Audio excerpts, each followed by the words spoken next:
This podcast may contain views and opinions which are those of the hosts and do not necessarily reflect the official policy or position of any local agency, organization, union, employee, or company, including the podcast.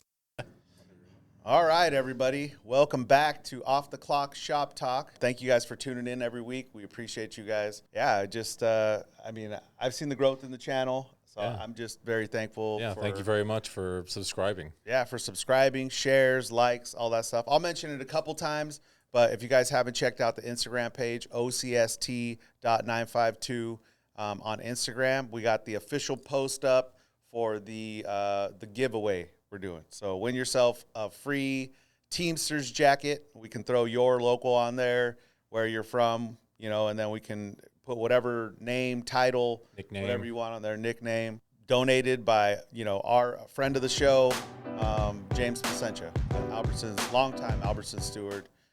So just thank you guys. We appreciate you. The whole reason we're giving it away is because we just want more involvement, more eyes, more. And if it takes a giveaway to do that, I guess it takes a giveaway.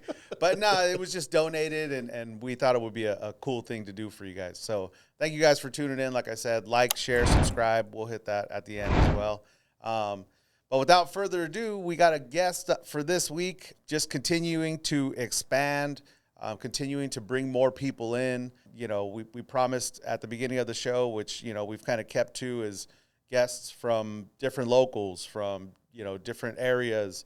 Different barns. We've had, different barns. We've had, members on. We've had STs on. We've had regional vice presidents on. Mark Davison. We've had, IBT reps, Southwest region, representatives, Victor Moneros. So we've had a lot of guests on, and we're going to continue in that vein. So without further ado, I'd like to introduce Justin Alo. Is that how you pronounce it? Yep. Alo? All right. Yeah. There you go, man. So, Justin, you're from Local 542, rank and file member, putting in that work. We see you out there. So why don't you tell us a little bit about yourself? You can start with where you come from, man. What building, what do you do, all that good stuff. Yeah, born in Hawaii, raised in Carson, so not too far from here. So I'm from the LA County. Nice. Okay. My wife is actually the reason why I moved down to San Diego. And that's a good reason, right? Yeah, right. And that transition was hard, at first, because being from LA, the pace. The vibe is different. The vibe is different. Yeah, so it's definitely the different. transition to North County was definitely something that was a lot more slower. Yeah. And I was used to the, kind of getting in and out and just the pace. But as the transition started, I got used to it. I got used to the vibes down there. Yeah, the people, real genuine people out of the local. And I just started, again, building that camaraderie with a lot of the fellas here that came up with us today. And I really started to love the building, and start the San Marcos hub. It's your home. It's our home, or it's my home. It's a small hub, but you could definitely sometimes feel that connection and what's building right now. So out of the San Marcos hub, what exactly do you do there? Or how did it start? You started unloading there, or did you start when you were in Carson and then you transferred, or how did that work? A little bit. I was out of the Compton building when it first opened up. So, and then I had the Compton building was gnarly when it first opened up. First automated, so it was 100 doors. So this was my first union job. So I had no idea really what I was stepping into, the terminology. For anybody that's coming in that's pretty much non-union or first generation, it's overwhelming, at first. It's just a lot. So it takes a lot of us, maybe even 5-7 years to even get really involved, And so that's what a lot of the vets were telling us young guys, that, hey, man, you guys are doing a good job, because we didn't get involved until 8 years, 7 years. But getting involved, I started in Twilight. Okay. In San Marcos. Metro, what were you doing? Unloading, loading? Man, I was on the back wall. I was on the different pins, and then I small sort, and I did sort out. That's where I last I was there for about a year. You got all the way to Sort Isle in a year? Sort Isle, yeah. I guess it's a newer building, so it's different. Oh, wait. No, this is at San Marcos now. Oh, this was at San Marcos. Oh, sorry. Now, so I didn't do too much in Compton, but I don't know how to say resided or not reside. I stepped down because I played ball in Germany. Football. Okay. So, yeah. So you resigned? Yeah. And I stepped away, and then so I had an opportunity to go play. One of my teammates asked if I still wanted to play ball. Yeah. And so just looking at the time, I didn't have any kids. I was still, so I still had that passion to play. Yeah. So I took that trip out there. I love football, man. Yeah, so and then I was out in Germany for about a year. What was that like? Yeah. Culture shock. Yeah, for sure. But it was I'd recommend anybody if they haven't traveled or to get outside of where you're used to. That was one thing for me being in LA is I always wanted to see what it was like outside those parameters. Yeah. Tying in, I went from out of high school, I went to Hawaii, bounced back, went to JUCO, Mount Sac. Shout out to Sac Dogs.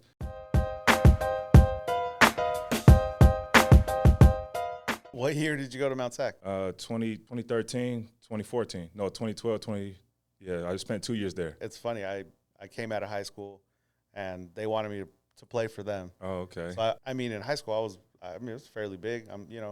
Like 6'1". At the time, I think I was like 280. I can see it, man. You're solid. I got there when I was playing tackle in high school, and, I was fairly good in high school. And, you think like, oh, man, yeah, I could do this. And then I got there, no joke, my two guards, were these two Samoan dudes. Both of them were like 6'5", 6'6", 320. And I'm like playing tackle, and I'm like 6'1", 280, and I'm like, this ain't going to work. Nope. But they did want me to play for them, but I stayed there for summer ball, went, for just a little bit, and then jumped to another school that was basically like, we'll start you. You know what I mean? It was weird. I want to touch on the junior college route, for a lot of guys that don't understand that the 4.24 transfer, going to a Division I school, then bouncing back to a Division II, and then going back to that's what the 4.24 is. And a lot of people get caught up at the junior college level because they don't understand how to get back out or their clock starts.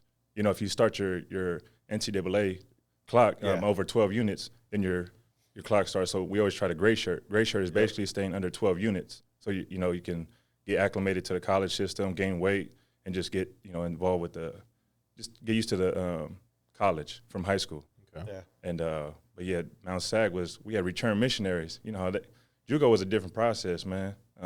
Got kids that had families. So you're going from high school dealing with grown men having families. So it's a different dynamic.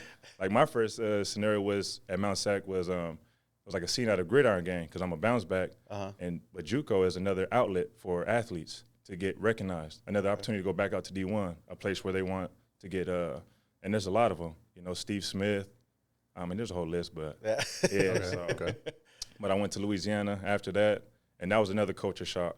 The Bayou, LSU, the fan base, SEC kind of thing. Yeah. Southeastern. So, but fast forward, Germany came, but all that to say helped me transition into the Union.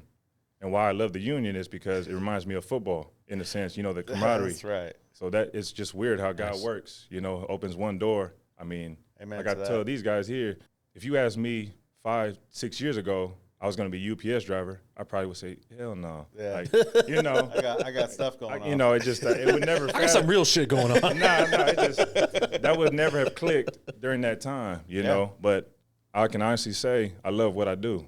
I love being a driver. I love just building that connection with the customers, but more so with my brothers, And that's the genuine part I think about the job that people take for granted sometimes.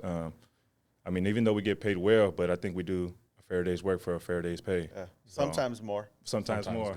Just to be honest, they call it a fair day's work for a fair day's pay, but at the end of the day, I think they get their money's worth out of us. For sure they do. Especially nowadays, I started, 20 years ago, so I got to see somewhat of, a long-term development of the company and kind of see the model they've been taking, which is kind of like the Amazon model. They want out of the union. They want out of it now.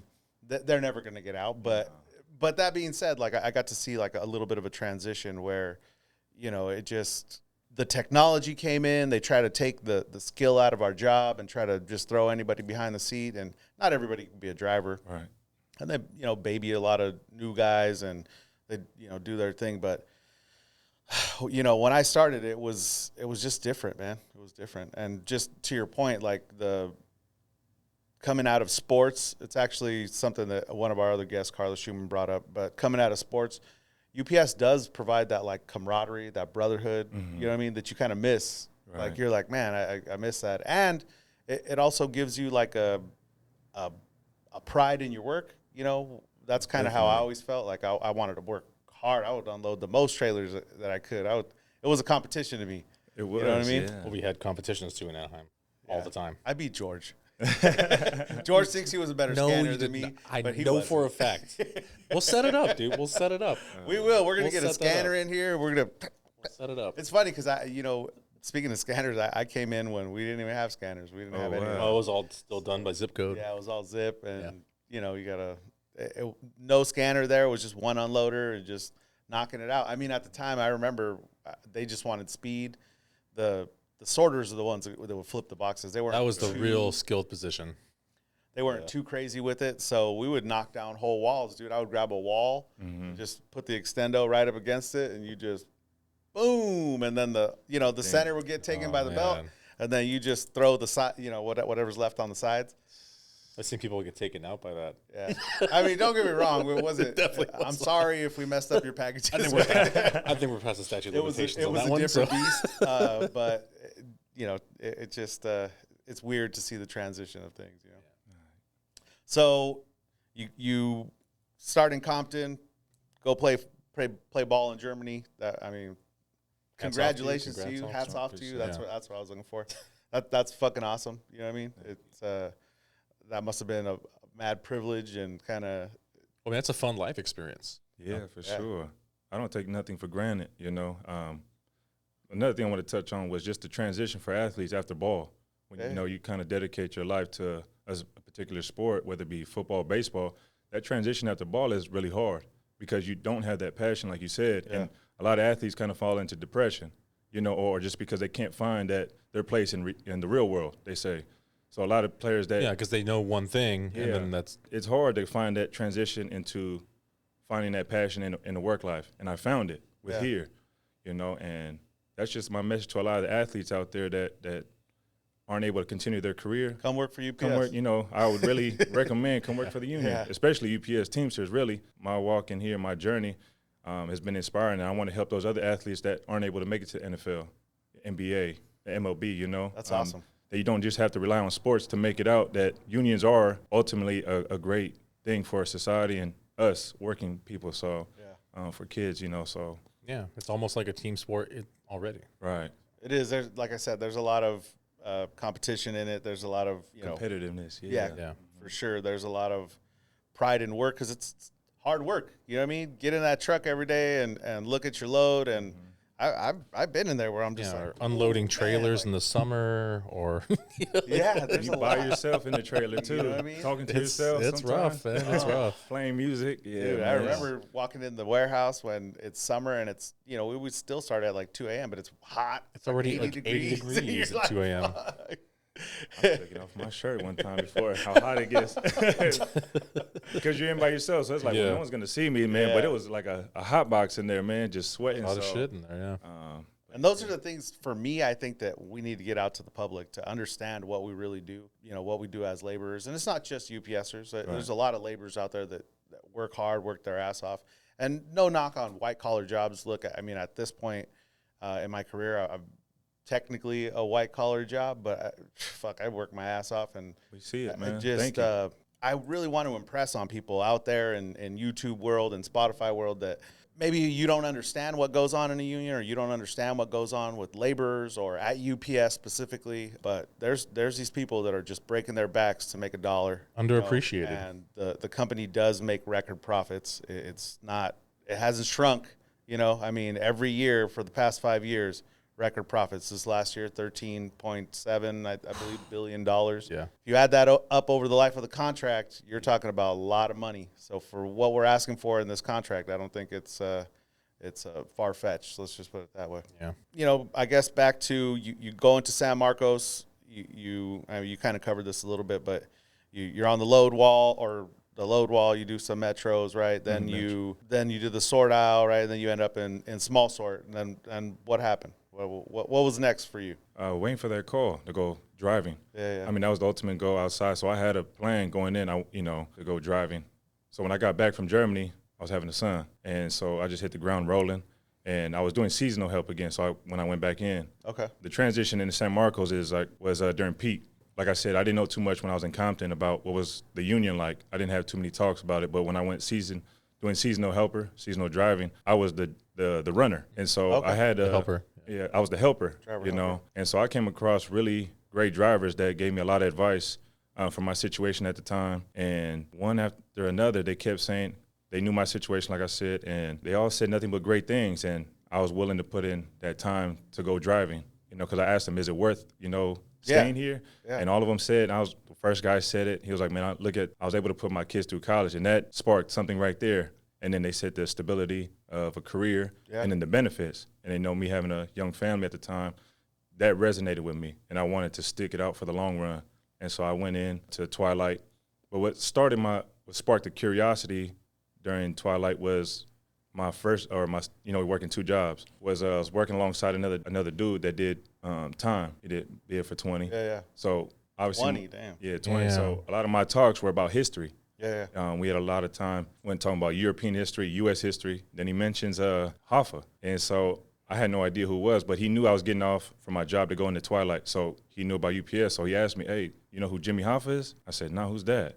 He was like, hey, go look him up after you get off your second job. And so that night I looked him up, and that's where it started, for the So that was the spark, because that was going to be my next question. We always ask people what was their catalyst into joining the union or just getting involved, period. Yeah. You know what I mean? I should say joining the union, you're already part. But just kind of that spark.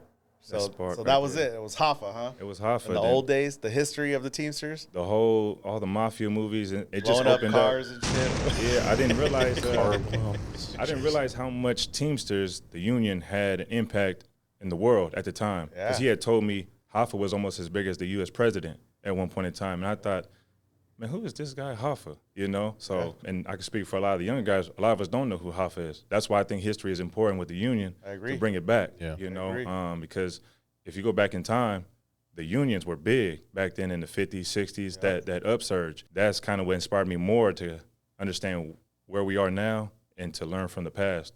That's where the curiosity sparked, and it took time. Like I said, it's a lot, but if you're curious enough, I think you'll find your way. And then I started to come across with more members that were already there. I started asking a lot of the drivers, part-timers, ultimately where it's led me to where I am now. And speaking of the history, it just kind of came to my head right now. But like back then, there was a lot of righteous fights, right? There was a lot of stuff going on, for the union.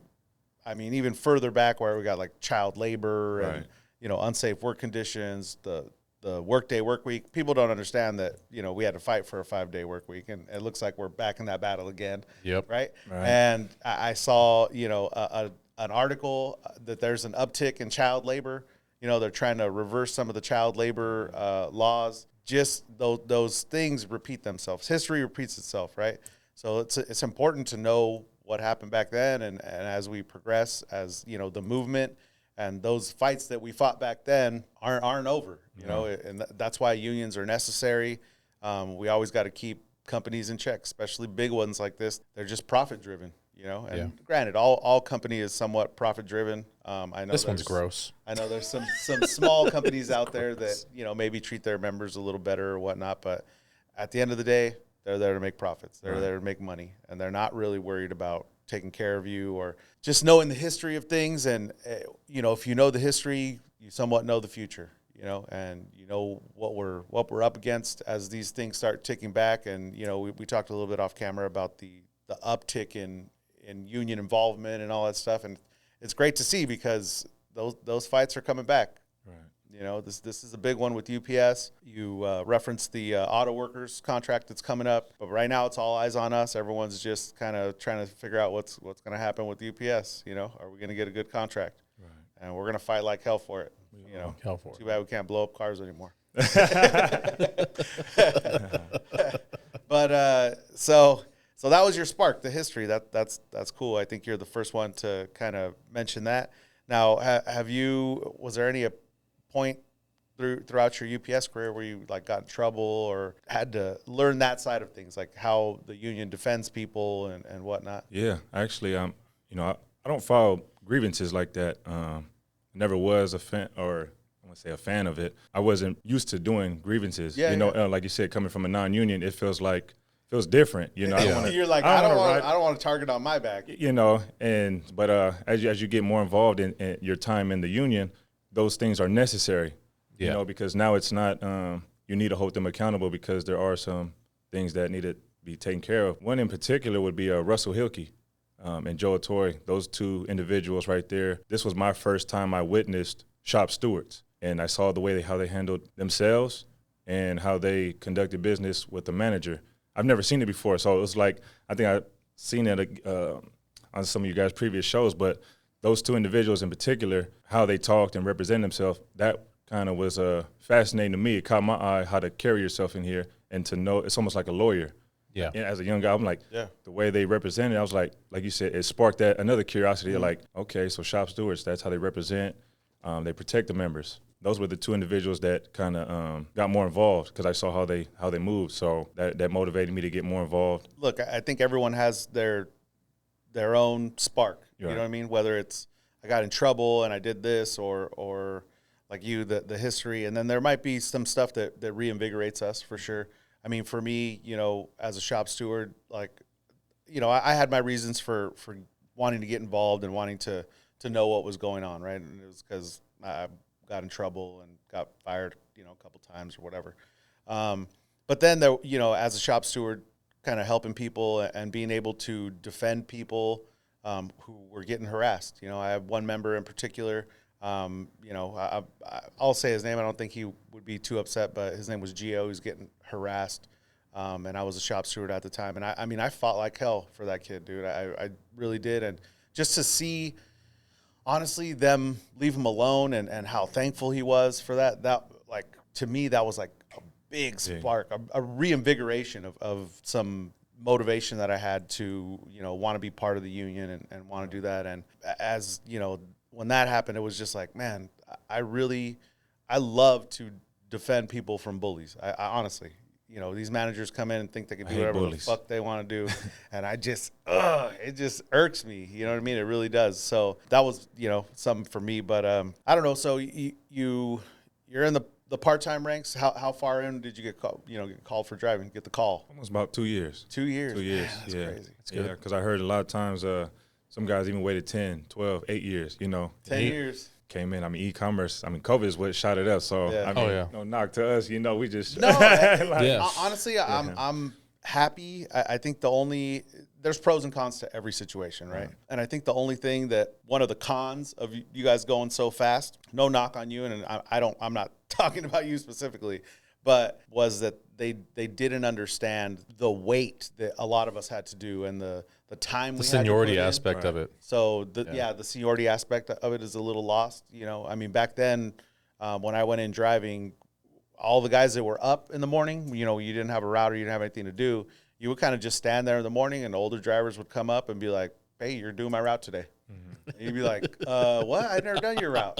Well, buck up, dude. You're doing this route today. Learn it.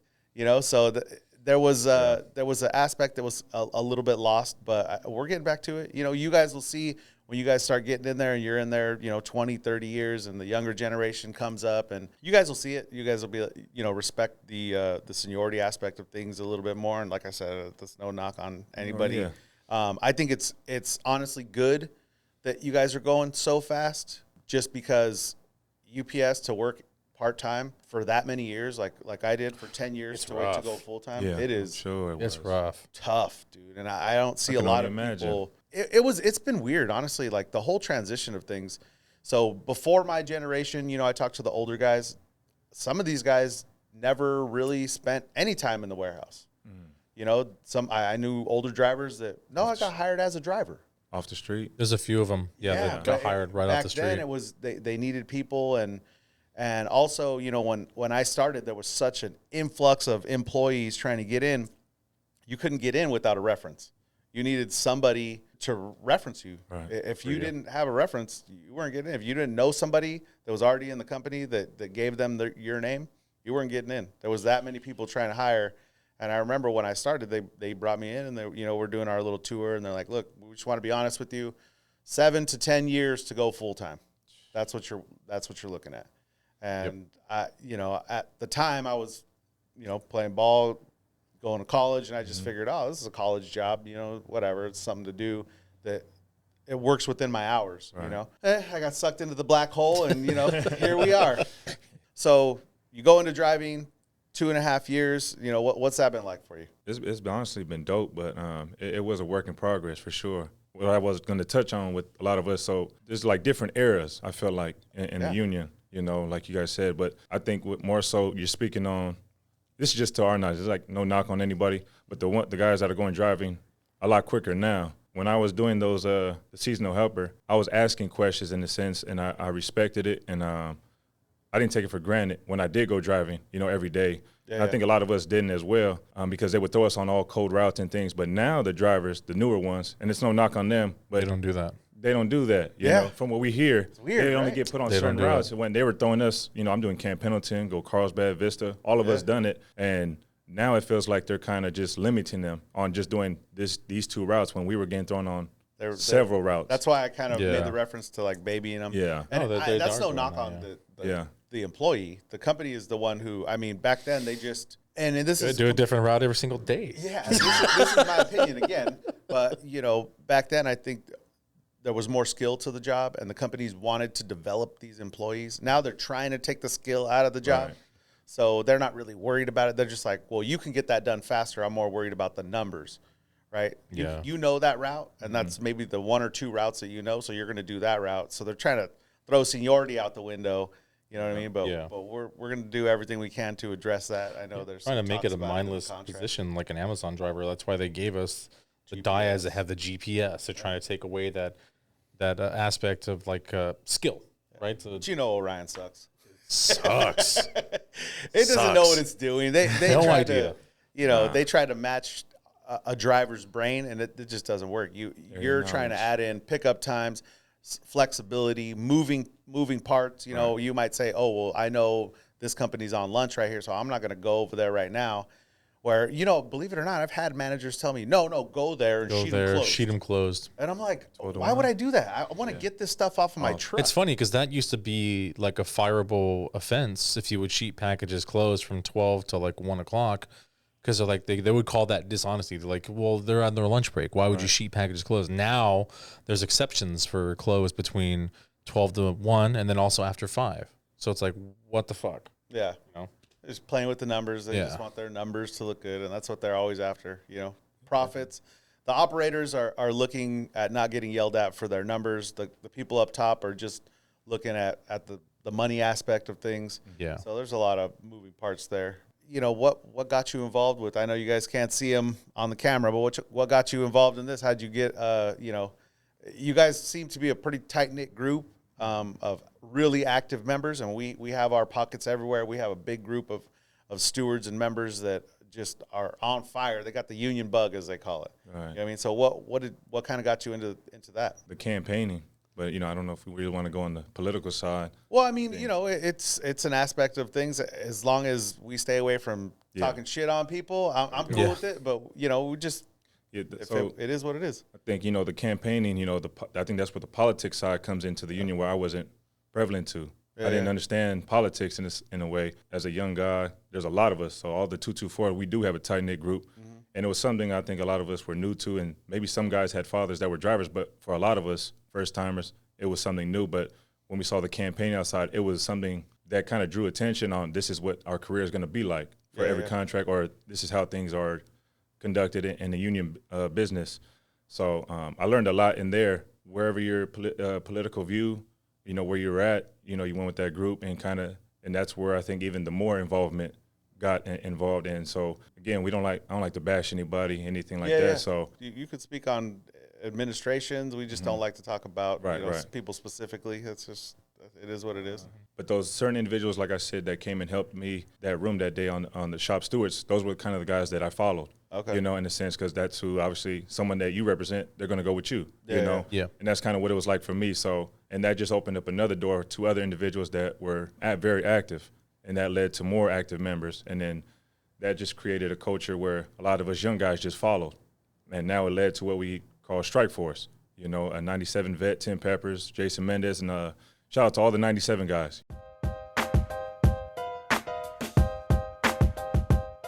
You know, that later transformed into what we have now. Every Friday, we have called Unity Breakfast, and it's just simply, it's no political stuff. Really just is about the contract and really just embracing all the members that come in, make it a neutral spot because we're not bashing anybody. It's a place, if you're a Teamster, you're more than welcome. Yeah. You know, it's a beautiful thing right now because you can get real sticky with the union stuff that I've seen now. And right now, I love to see the team, the aspect. All of us come together, and hopefully we can settle the differences in-house because I think we're stronger. Where they should be handled. Yeah, that's where it should be done. Anything about teamwork in sports, you learn how to settle your differences. And that's the beautiful thing that we got going on right now. And anybody that has an idea, which we have, like Abel DeLacruz has made brochures. In Philadelphia right now, Richard Hooker, he printed out the brochures to hand out in his local. Oh, that's cool. And then Andrew Jones also did the first brochure. And it was simply just Q&A, questions about the strike line. But we just wanted to have an outlet to inform our members in any way and get creative. And we did. We made shirts, Strikeforce. We're not promoting the strike. It's just to gear up for one if it comes our way. Get ready. July 31st, Eric Mendez said it, and that's why I really love, having brother Eric, witnessing him and Victor Moneros that day really spoke heavy to a lot of us young guys that it was worth the day to come up here and witness the energy and vibes. We took that back down to San Marcos to help empower our people, Nice. And, each one teach one. But that energy was contagious, and we loved that atmosphere. And we hope that it can be a part two because we want more of our members to come out and experience that and hopefully kind of revitalize that movement, and just create, the West Coast, show them that we are here and we're active. Hopefully we can send a message to D.C. or Carroll Tome. I actually loved it. They did have a East Coast rally, and this was technically the unofficial West Coast rally. Like you said, it was something else, man. Yeah. Just the vibe, the energy that came, here at 952 it was amazing to watch. You guys even had Congress ladies out there. So again, some representatives. It was our first rally, So we just wanted to see something really union-like, and that was it for us. We got to witness. Lindsey Doherty there, Sean O'Brien, our president. So that was obviously something that really kicked off. We wanted to go see our president, and just hear his words in person. That man's busy just like you guys are. He wasn't even scheduled to come, I believe. Nope. He was supposed to be in Maryland. He had to stop up north in L.A. And just shot down here, said he had 15 minutes, talked real quick, ran and jumped on the plane. That guy is busy. Dude, busy. That's one thing that, I was saying about, being reinvigorated. Like, we just needed the fresh blood. We got new administration there at the IBT, who he's just full of piss and vinegar, ready for a fight, and we got new administrations here, 396, and no knock on an old administration, but just seeing that might kick some older guys in the ass and say, hey, we got to be active. Right. That's what the membership wants. They want to fight for what they got, to keep what they got, and address all these other fucking issues that we got going on, inflation, all this stuff. So I'm loving it, man. I'm loving it. And it starts on the shop floor. Yeah, I believe, if you have strong rank and file members that are informed, man, it makes the union, again, it grows in time, but maybe Abel come on or Kim or Sel, but we're starting to read more as a group. We're having group meetings to read books, to help empower the cause. And it's just a important time to be a Teamster, it feels like, we're coming at a historic contract, July 31st, if it's not there. And it's kind of crazy because, again, this is a lot of us, our first contract. So we're witnessing something probably a lot of other guys haven't witnessed in their time, but a lot of the 97 guys, man, it just feels like history is repeating. They haven't felt this energy or this brotherhood. Yeah, it hasn't been this big since 97. Yeah. So, to hear the vets speak about it only lets us know it's that serious. Yeah. It's that important. And us getting involved, we want to just try to help empower the younger and newer generation of Teamsters in any way to, incorporate them to get involved. That's why the brochures were huge for us. Yeah. It allowed the members that necessarily wouldn't participate, allow their skill set to come in. And even the shirts and stuff. And I just want to hit on this. UPS kind of made a way for me to use my voice. Because, in sports, we put our head down and keep working. Yeah. I never knew how to speak up. I'd rather address something one-on-one. I never liked to do it in front of the team. My saying with that, you get tried. This is what I think needs to come to the surface, too, with part-timers. The harassment or just when you're in the trailer, hurry up. Your water is boiling, And so from part-time all the way up till driving, my saying with that is your water can only boil for so long before your lid pop. Well, mine's did, and that's something that was crazy because I was almost nervous about speaking out, But and a lot of us, but as you start to find your voice in here, UPS did that for me, because I had to learn how to advocate for myself, exercise my rights. But luckily I didn't have to do too many grievance procedures. But in this line of work, you have to use your voice, which is something that I'm not used to. That's something a lot of the workforce is not used to. Right. They're not afforded that. That was the big part here. Like Victor Monero said, you're going to be out your comfort zone. Yeah. And that kind of, like I said, everything is just how everything relates is that was one thing for me. And like I said, maybe Abel, we have guys that wouldn't necessarily speak out, but at our rally this past Friday, we had guys that wouldn't normally speak out in front of, a coffee shop, speak out in front of, executives, and the locals. So that was the thing that hit home for me, is that people are willing to step out of their comfort zone really on the shop floor, just rank and file members. Yeah. And that was the awesome part about it. No, that was cool. And just so everybody out there knows what you're referring to, 542 had a rally down at San Marcos a couple weeks ago. I got the privilege to attend. It was a good thing, man. I love all the involvement, just like you. It's inspiring, just to go and see rank and file members ready for the fight. The dude carrying the flag. Tim Peppers, man. Tim Peppers, Mendes, right? Cam. Just running around with the flag, ready to go. So we did that at 3 a.m. too, at 4 before preload. Oh, did you? Yeah, wow. Some 97 guys came in the preload to meet him, Wow. and we slept in our cars, and then we came out for the parking lot rally. Yeah. So, that guy And got on the truck? got on the truck, Damn. man. He came with a 2x4 or whatever, that. Yeah. They said that could be a weapon, but Anything's make a it weapon a if you try hard enough. hey, you don't know what them old school cats, man. So, Yeah. but it was a beautiful thing, man. I'll just say it's a beautiful thing to see a lot of the older guys kind of get back involved, or necessarily weren't involved or are active. They're coming out, and I think it's huge for the younger guys like ourselves to see that, to witness to that. build that cross generation bridge. Yeah. So I think there is, like you were saying, there's kind of generations within, UPS. You kind of, and, you kind of, I guess, earmark yourself to a certain generation. Right. You're like, I was in this class, and I've mentioned it before as far as like me and George are part of the class that had to wait 10 years. You know what I mean? And there's certain generations, and there's sometimes a big divide, Right. And at the end of the day, just like they found out in 97, hopefully we don't find out, but we're ready to find out, Yeah. is that at the end of the day, we're going to have to stand on that damn picket line together. You know what I mean? And you need those brothers next to you, your loader next to you. You need those young guys. You need the old feeder drivers. You need everybody. My thing is with this is like the best thing you can do is prepare. So a lot of the guys that are negative or naysayers that saying, "Oh, that's not going to happen." Well, what if it does? Yeah. And that's what it's saying. And some of us have families.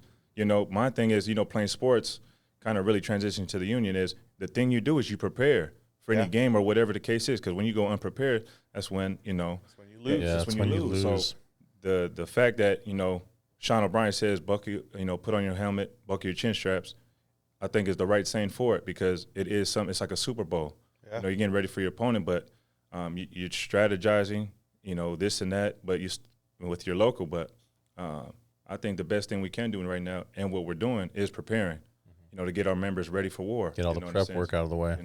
There's a lot of areas that we got to fix, to make sure our members are ready, but that's what we're doing every week, trying to come in every Friday at the Unity Breakfast, a different way to inform them, and just getting a sense of how the members feel. And that's one thing that's tough, and it's something that's been laid on our laps, all of us, really. Mine just like yours, is to get the membership informed and prepared.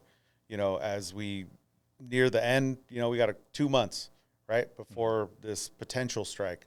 And I've had members say, "Oh, you haven't said enough about saving money or doing this," and you're just as I do, because you have those Unity breakfasts. You're not going to you're not going to be able to talk to everybody individually. But that's why it should be on everyone's lap. It's not just on our lap. It's not just on yours, not on Strikeforce. All these things. We're doing the most that we can. Right. But at the end of the day, you can't reach everybody individually. So that's why we need people talking. We need talking it up on the shop floor. The members talking to each other. Your neighbor. Right. You got to be preparing people. And what does that mean? You got to save your money. You got to stay informed. The updates are out there, the contract updates. I get a lot of people saying, "Oh, you're not giving us contract updates." I'm like, they're out there. They're out there. go find them. Right. You know, we've given multiple updates on this. I've had Mark Davison on the show, on the phone, Right. you know, giving a contract update. We've had Victor Mineros on here giving a contract update. And these are the guys that are bargaining it, Right, you know. at the So I mean, stay informed, guys. We always tell you, you are the union. One of Ghost Salas's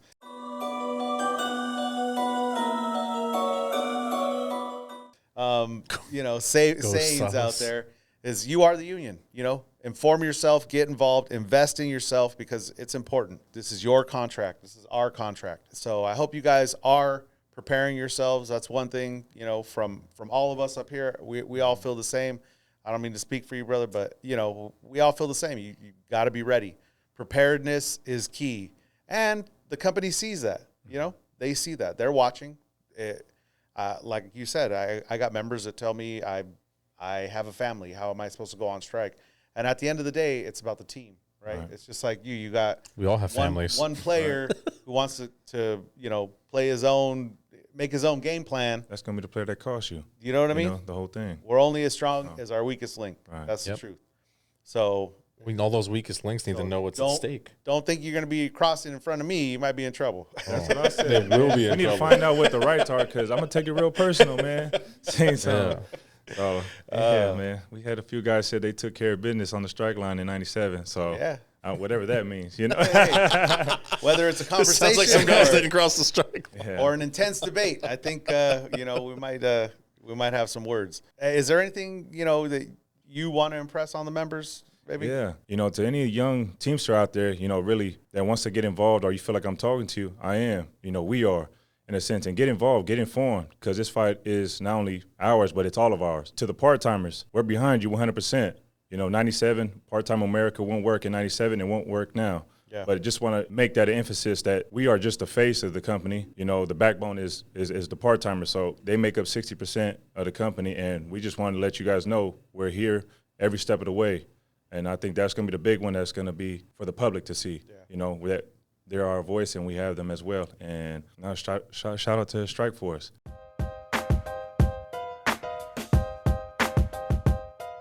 You know, and all the members here. So what exactly is Strikeforce? Like, exactly what is it? Just an entity to inform? Right. Like, what exactly is it? To build another step of building a bridge with the members.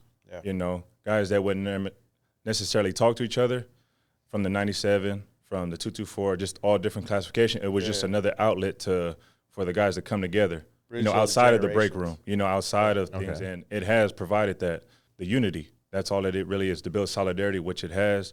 And we're going to continue this even after the contract. You know, people have already talked about how we got another thing coming up for May 21st, a barbecue for the part-timers. Nice. We kind of gave it a name, all the members together, unity for the part-timers. All the drivers are pitching in.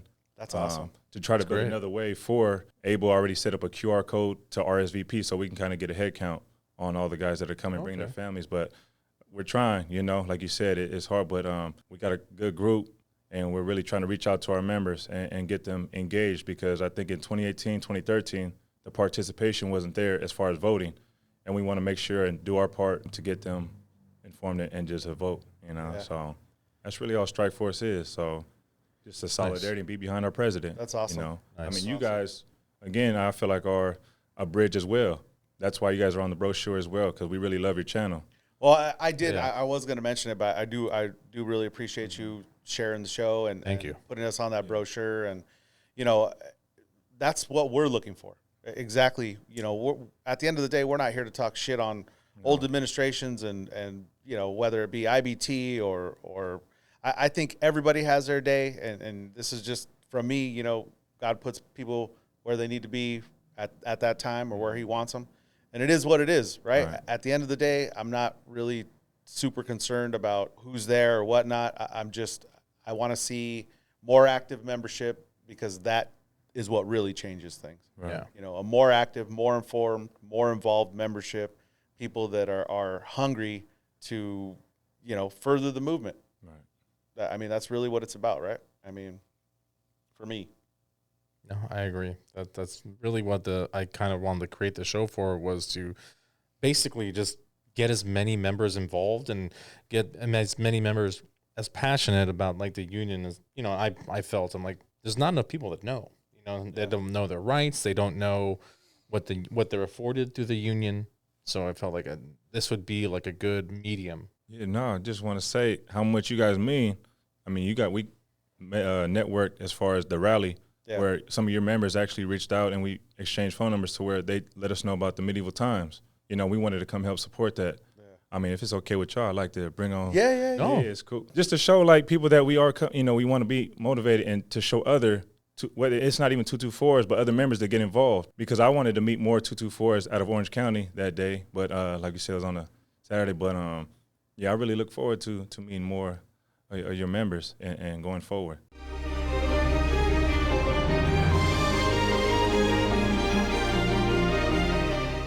All right. Well, we're back from our little restroom break. You know, we got a couple more guys on from Strikeforce just to give you a different aspect of things. Well, I want to talk a little bit more about that. But I will say off camera, you know, thank you, Justin, for coming on. It was great. These guys are also from 542. Let's introduce Abel DeLacruz, Cameron Blue. Nice to have you guys on. Obviously, we wanted to get into a little bit of the Strikeforce and what you guys are doing. Speak on some of the stuff that Justin was talking about. First, let's just talk about what building you guys come out of and what do you guys do right now. Okay, so we're both out of San Marcos and we're both 224 drivers. Okay. There you go. He did it for you. Yeah, that's it, dude. Pretty easy. No, that's awesome. So, I mean, what is, you know, what's going on with Strikeforce? How did you guys get involved with that? I just got wind of Strikeforce by Tim Peppers. You know, he kept going into the break room and saying, "Oh, there's gonna be a huge strike and stuff." You know, I was, you know, more or less informed on the situation with the contract, but I wasn't really, you know, into it. Until, you know, Justin walked up to me and he's like, because he knows I'm a computer guy, you know. Okay. I'm kind of like tech savvy. Yeah. So he walks up to me and he's like, "Yo, you know how to do a brochure?" Because he's telling me like, you know, I've been trying to do this brochure, and you know, he showed it to me, and he's been doing it on like Word and stuff, and I'm just like, that doesn't look good. Yeah. I got you. You're like, you know, they make templates literally for a brochure. Yeah, exactly. You're fucking up. You know, there's this thing called Photoshop, and it had to be built in. Just sitting there on Word, like, yeah. No, yeah, but he had some, it was the stuff on it. You know, it had a bunch of information about the strike, kind of like a Q&A to get members informed. I thought it was awesome, but I was just like, yeah, this, you know, if we can touch it up a little bit, you know, I'll help you with that. And that was how I got involved. You know, I started making the brochure for him. We started making flyers like for the UPS by the numbers workshop that we had. I started making flyers for those, and then we started doing the breakfast meetings, and it kind of just started. That's cool, rolling. man. And you know, shout out to you guys. Look, just at the end of the day, you guys getting on your own dime, on your own, you know, just getting things going. It's fucking awesome. It's inspiring. It really is. Very inspiring. Cameron, yourself, how'd you get involved? Yeah, so mine's kind of similar. Like I said, Tim Peppers. We have a break room in our building, and that's usually after everyone's done with their shift. They're taking their lunches or they're taking their breaks. And well, I gotta say, shout out to Tim Peppers. Yeah. And my favorite thing is like it's always been this way. I would like, even after I punched out, I'd stick around because you always love to hear the old guy. Because the old guys would always tell all the stories. Like, Tim would always do like you give him a little bit, and he'd go on for 30 minutes about the old days or the strike. And he'll do the whole hand motions and everything. Been over for 15 minutes. It's like, hey, I ain't doing anything. Tim, you're gonna get me written up. Yeah, exactly. It's all the stories and stuff that allegedly didn't happen. There were definitely stuff like that. So I would stick around for Tim and like all the other guys, and that's how I learn things. Is you like if you don't know something, you always like same thing when I get thrown on a cold route. I always try to find people that do know and ask them. I use those break room sessions to kind of learn things. Not all about the union, but like strategies to do my job better. And yeah, Tim was talking about like, hey, like he'd always tell stories about '97. And it was like, hey, it looks like, I don't know, man, it's looking like it's looking a lot really similar to how it was in '97. And they brought up like, hey, we need to get something together. And then like Justin reached out to me.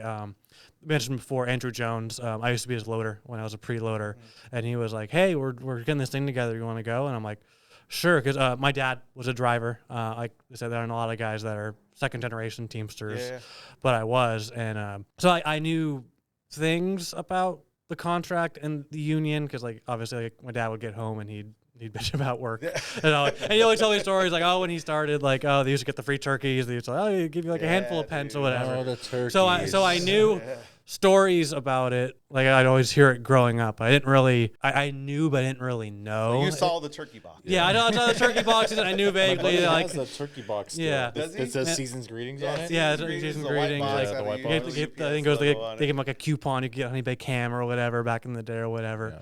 So I knew about it, but like, hey, we're gonna get this thing together, and I'm like, yeah, sure. Like I knew all these guys, and I kind of wanted to get more. Like, my dad would tell stories about it. Oh, I want some of that. Like, what's your dad's name? Steve Blue. Steve Blue. Yeah. So he was out of Steve Blue. From so Laguna. He's from my center in Costa Mesa. Yeah, Costa Mesa. Yeah. I know Steve. Steve's awesome. Oh, I'll say hi. Hey, shout out to Steve Blue.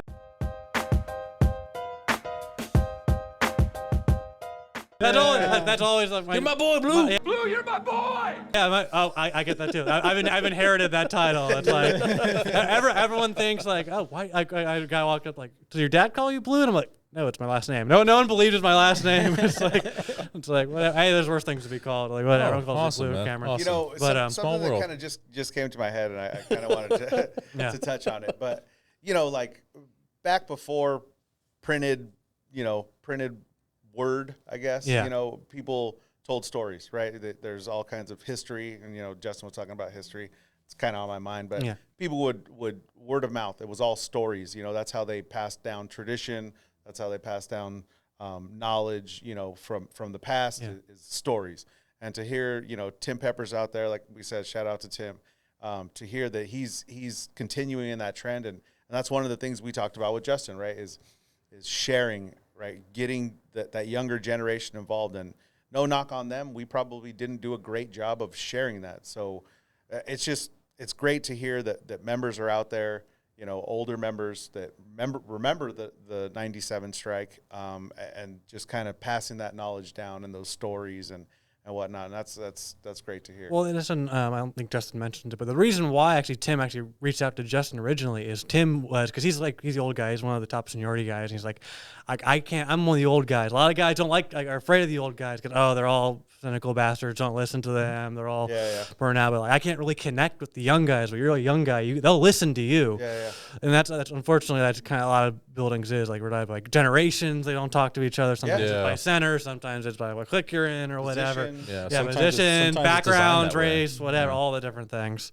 So it's like that was originally it's like with the impetus of Strikeforce, it's kind of bridging that gap, not only from the old guys that've been through with some of these new guys that never worked a union job before, but it's all the different divides that are in a building. Yeah. And it's all come together for one goal. Because like it's brought up like this contract and this union in general. It's not like if we lose, we all lose. It's not like if we get a contract, oh, these guys will be fine. We all lose together. Yeah. So it's like we're either, I think there's a Ben Franklin quote that like about the Declaration of Independence that like we either all hang together or we will for sure all hang separately. Yeah. And it's kind of like the same. We're a union. We're all together. So we all. So when we win, we all win, and when we lose, we all lose. Is there anything? I mean, we obviously don't have a ton more time, right? But is there anything that you two would like to just say to the membership? Get out there. I know Justin kind of gave his little piece, but is there anything that Strikeforce, I guess, would like to say to the membership? What Strikeforce has done for me is it's really given me that voice. You know, it's giving me the confidence to go out and talk to people who I otherwise wouldn't talk to. Yeah.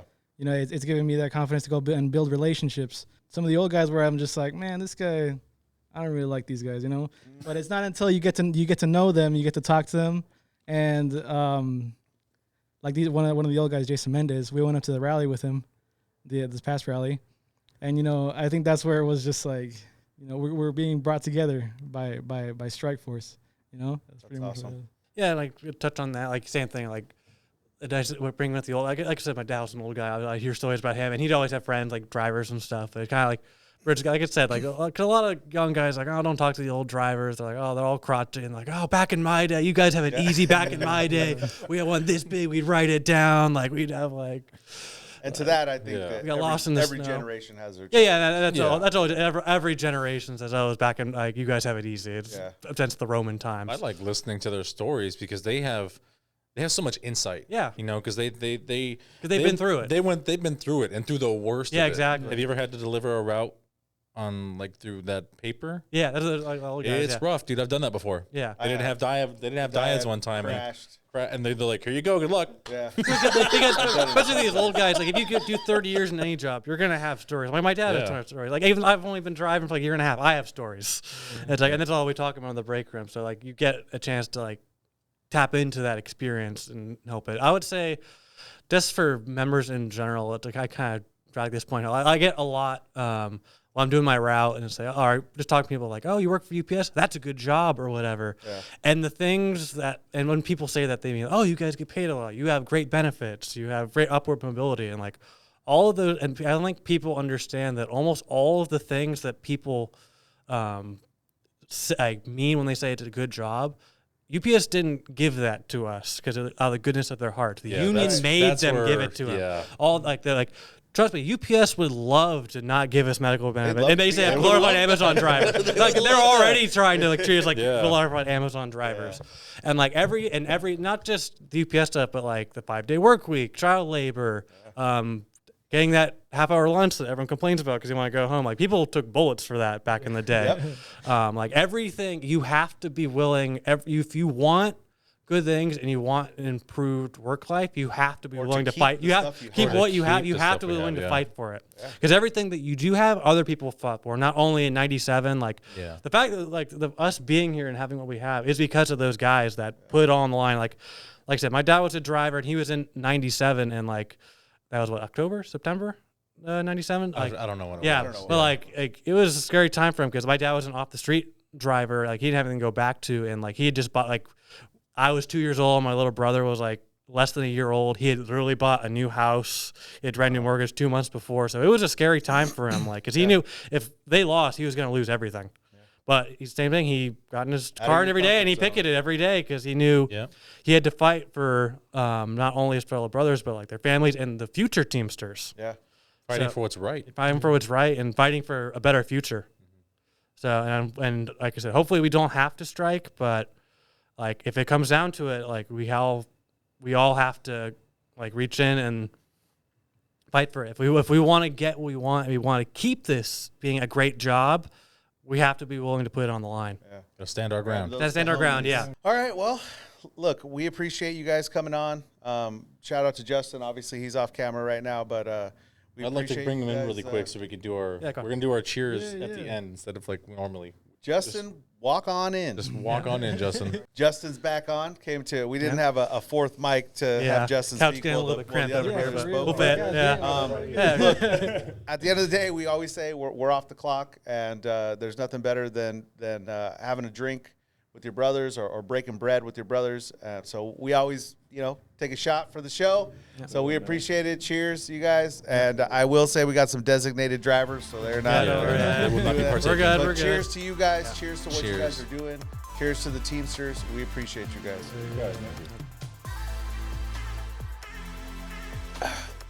With that being said, guys, we really want to thank you for coming on. Thank you for sharing your message. That's what this show is about, is getting eyes on the union. Part of it is the goal that Sean O'Brien has set, is to bring the Teamsters back to a household name. Mm-hmm. Something that you kind of mentioned earlier is just bringing that notoriety back, that spunk, that fire, and just really, I want to be able to say, hey, I'm a Teamster to somebody, and they go, oh, shit, you're a Teamster. Okay. Mm-hmm. We know exactly what you do, what you're fighting for, all that stuff, mm-hmm. and we're fighting for the betterment of workers, period, right? Mm-hmm. Whether that's better wages, benefits, safety stuff, fighting against fucking child labor that seems to be coming back, right? So all this stuff. So we appreciate you guys coming on. Obviously, I want to let you guys know, look, during the break, I switched and put on the Teamsters jacket. We do have our giveaway going on. I will say again, we've said it on the past couple shows. The official post is up on Instagram, OCST.952 on Instagram. Look us up. There's a couple rules on there. Basically, you follow us on Instagram, throw a hashtag fuck Sabas on there. It's at CKSABAS. So throw that on there. Like subscribe to the YouTube channel where you're watching us here. I know if you're on Spotify, just jump over to YouTube, subscribe real quick, and then email us your entry. And that's going to get you in. You do those 4 things, it's going to get you in. Thank you to James Placentia. Like I mentioned earlier in the show, he's the one who donated the jacket. Thank you, James. Thank you very much for all the support you guys give us. Like, share, subscribe. Thank you for tuning in every week. We appreciate you. George? Please email us at ocst.000@gmail.com. You need to email us for the subscription anyways. But put whatever you want in there. You can put in clips from your daily job. You can put fuck Sabas clips in there. Anything. Well, another week in the books, guys. We'll see you next time. All right. See you Thanks, guys. guys. See ya.